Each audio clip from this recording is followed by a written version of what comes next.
Hi everyone, Mr. Peabody again. Just a bit of a follow up on, is it illegal to actually own a dingo in Australia?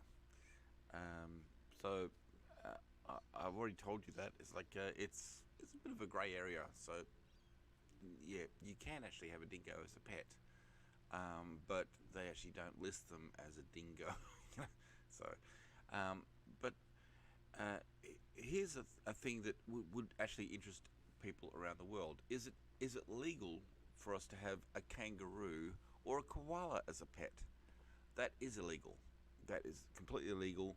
Um, but you can actually have a permit to care for um, indigenous species. That's completely different. So, can you have a kangaroo as a pet? No. Can you care for a kangaroo that needs taken care of? I can tell you this. I've actually been in a vehicle where we've actually struck a kangaroo because they just come out of nowhere, and you're driving along, and they will jump in front of the vehicle, and boom, you hit a kangaroo.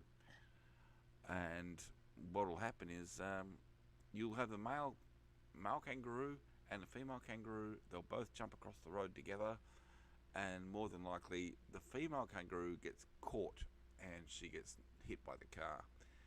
But what does the female kangaroo have that the male kangaroo doesn't have?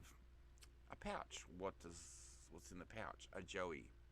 So the number of times you actually pick up a stranded joey is actually fairly common. So in which case, yes, you can take care of. You can take it home. You can take care of it, but you can't have it as a pet.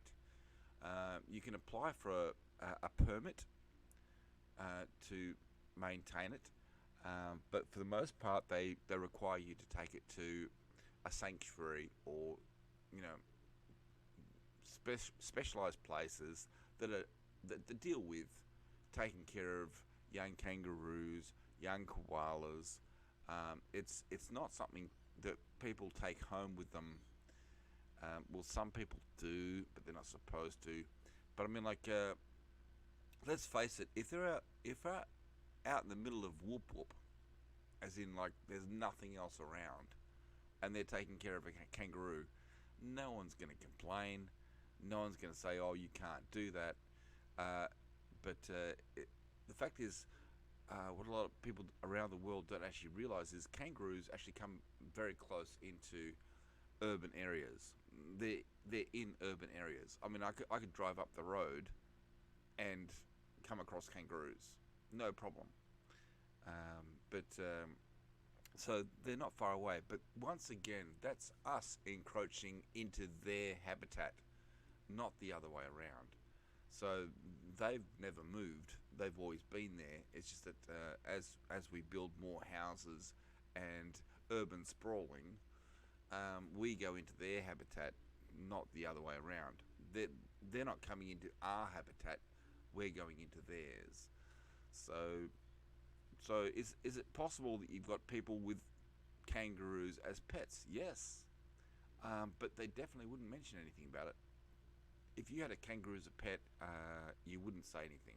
If you had a koala as a pet, you wouldn't say anything, um, unless you wanted the best for the kangaroo or the koala. If you wanted to be, like a selfish person, and just to say that you actually have one, yeah, that's not so much because most people don't know how to take care of a kangaroo, and they don't know how to take care of a koala. A koala, their diet is very, very strict. So, would I take care of a kangaroo? I would, but I'd want help. I'd want experts to tell me what to do. When it comes to a koala, you definitely need experts because their diet is so specific um, that they definitely need someone who knows what they're doing. And you've got other animals as well. You got wombats. Wombats are like little tanks, right? So in other words, you can have a wombat that gets hit by a car, and the wombat will just get up and walk away. They're like little tanks. Um, did the wombat get hurt? Probably, but once it's one of those animals that's so robust. it's it's got so much packing and muscle around it that a car really wouldn't bother it that much. But once again, a wombat can be carrying a joey, because wombats have pouches too. Um, but we've got some great animals, but best to leave it up to the experts. See ya.